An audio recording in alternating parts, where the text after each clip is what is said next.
ಪಂಪಭಾರತದಲ್ಲಿ ಕಾವ್ಯ ಓದ್ತಾ ಇದ್ರೆ ನೆನೆದರೆ ನೆನೆಯ ಕರ್ಣನ ನೆನೆಯ ಅಂತಿದೆ.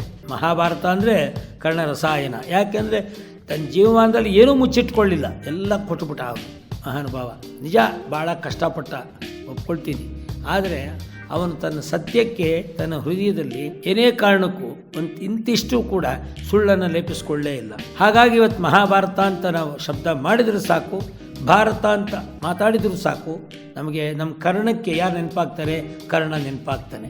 ಮುದ್ದುರಾಮ ಹೇಳ್ತಾನೆ, ಏನೆಲ್ಲ ಕಲಿತೇನಿ ಏನಾಯಿತದರಿಂದ, ಏನೆಲ್ಲ ಕಲಿತೇನಿ ಏನಾಯಿತದರಿಂದ, ಲಭಿಸಿತೆ ಆನಂದ ಬಾಳಿನಲ್ಲಿ ನಿನಗೆ, ಅರಿತುದನ್ನು ಬಳಸುವುದೇ ಕಲಿತುದರ ಸಂಕೇತ, ವಿದ್ಯೆ ಅನ್ವಯ ಶಾಸ್ತ್ರ ಮುದ್ದುರಾಮ ಅಂದರು. ಇದು ಕರ್ಣನಿಗೆ ಹೇಳಿಟ್ಟ ಪದ್ಯ. ಬನ್ನಿ ಅಂತಹ ಪದ್ಯವನ್ನು ಕೇಳಿದ ನಾವು ಕರ್ಣನಂತಹ ಉದಾತ್ತವಾದಂತಹ ದಾನಶೂರತ್ವದ ಆ ಜೀವನವನ್ನು, ಆ ಮೌಲ್ಯವನ್ನು ನಾವು ಅಳವಡಿಸ್ಕೊಳ್ಳೋಣ.